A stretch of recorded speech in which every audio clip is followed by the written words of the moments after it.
mean, just one more on Decky. He talks about how ambitious he is and how well he's playing at the moment. Is there a certain pressure on the club to keep improving to match those ambitions? Well, that would suggest that I'm not as ambitious as him, mate. So I'm pretty sure that I'm as ambitious as Decky is. So whatever he has in his mind, maybe even exceed that. And on Yves Bissouma, obviously Rodrigo is suspended, more focus comes to him now. What happened in the first game, or ahead of the first game of the season? It's something we obviously club ban as well. We spoke about him afterwards, after that incident, and how he had to regain the trust of himself and of his teammates. How has that panned out throughout the season?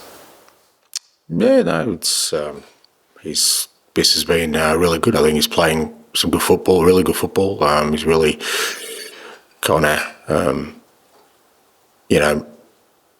impacted in the right way on the field. And I think, if anything, he's growing. He's taking more of a leadership role out there, which we want him to. He's captain of his country, and I keep impressing on these guys, him and Decky and others, to really start taking control of this team in their own way, because they are leaders in their own way. And and Biss has been on and off the field. He's doing all the right things. I think that's reflected in his performances. As I said at the time, he made a mistake, like a lot of us do. Our job is to try and help him make better choices in the future. And it's been no problem. You said you made a mistake. I think at the time you did say if there were any more or hinted that there were more misdemeanors like this that could have an impact on his long-term future. At least that's what I took from it. Do you feel like you've very much learned his lesson since then? Yeah, but I think that's the case for everyone. It's if you kind of repeat your mistakes, at some point people just will say, well, okay, well, obviously whatever we're doing is not working.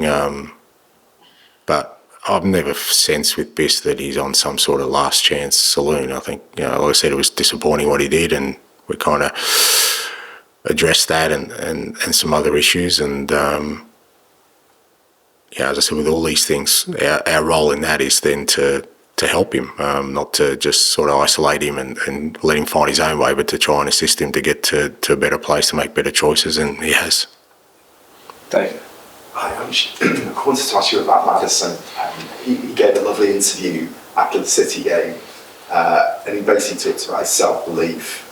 He said, this is his words, if I go through tough spells, having 2 games out, I'm at the age now where I'm able to go and show you that this team is much better with me in it. Just a few things on that. I mean, first of all, his self-confidence, we all think it's kind of quite legendary. How do you find him within the group and the way he works with it as a leader within that dynamic? Yeah, look, I don't think, I don't think he puts that on. I think he's genuine in that. I think he is. He does have an enormous self-belief, which it's a great thing to have in life, we all sort of want to have that sort of, self-confidence in whatever area we're kind of involved in. And that comes through with, the way he kind of talks and the way he trains and the way he plays.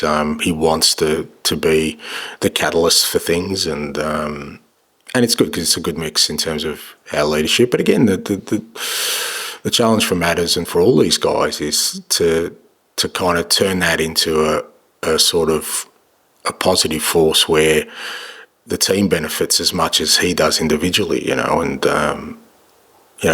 I'm sort of trying to give room for this team to grow and the individuals within it to grow and make an impact, more of an impact on each other as much as themselves. And because there's probably guys in the team who would love to have Matters self-belief in their own game, and he can help in that area, and he was brilliant on the weekend. I think his season's been pretty decent. He had a little bit of a flat spot, but I think we did as a team as well. But he's in a good space. And how was he when he was out of the team for those 2 games? I mean, did he hide it, or was he just did he let you know about it? Oh, I don't know what you mean by let me know about it, but what I mean to say is, was he was obviously not happy. I mean, did he sort of talk? Yeah, look, I get that, but I mean at the same time, not happy, but I'm not in the happiness business. Like they're all here to help us be successful, whether you're playing or not. Because sometimes when you come on for 10 minutes, you can help us change the course of our season. So for me, you're a member of this squad. No one's guaranteed anything. I don't say to players you're going to play 55 games. It's unlikely that anyone will do that. In fact, no one will. So if he misses a couple of games, he's disappointed. That's fine. What I'm looking at is when you do play, make your biggest possible impact, and that's what he did. And just finally, I'll leave it at that. Okay. To finish us off, please. And go to Sunday, please. We did a play for Sundays last night. Oh, great. Hi, Ange, Rob. I just want to ask, you spoke about the sheer number of games that they're playing. Just want to ask, how physically demanding is it for the players, especially with that sort of Thursday, Sunday build-up over time, and how do you think your squad has actually handled that? Because maybe some haven't had that in the past. Yeah, it is a challenge for sure. Look, I like I said, where we sit right now, I think we've handled it okay, considering that the issues we've had sort of, at least Richie and sort of Wilson, who haven't really, so we're down on squad numbers straight away. They haven't really contributed much at all. So you're kind of two senior players down from your squad anyway. And then we've had along the way then, guys like, Mickey or Romero at present, other guys who've missed games. So we haven't had a kind of the luxury of a massive squad. And we've put some big sort of tasks to younger players, 18-year-olds, 17-year-olds. And through that whole sort of sequence, like I said, we're in a decent position in all competitions, but it will challenge us between now and particularly the way we play as well. We do want to play sort of a high energy, high intensity game, which takes a lot out of you physically and mentally.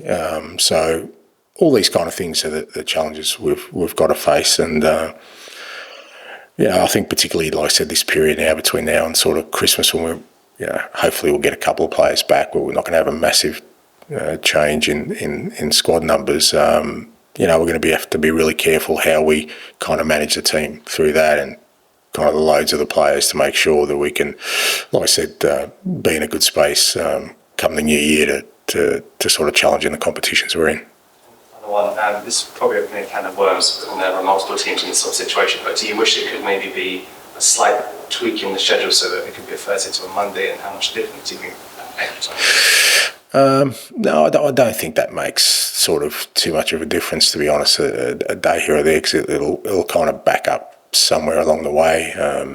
We're at this kind of mercy of broadcasters with that as well, and you kind of have to understand that. It's not always going to be ideal in the way the fixturing comes out, but look, I sat here bemoaning the fact that we weren't in Europe last year because of the lack of games, so I can't sit here now and say that, we've got too many. Like I said, it's just a balance. And I do think that, and I don't think it's just anecdotal, that injury rates are going up across the board in elite football. And at some point, that needs to be addressed. Thank you, guys. Thank you.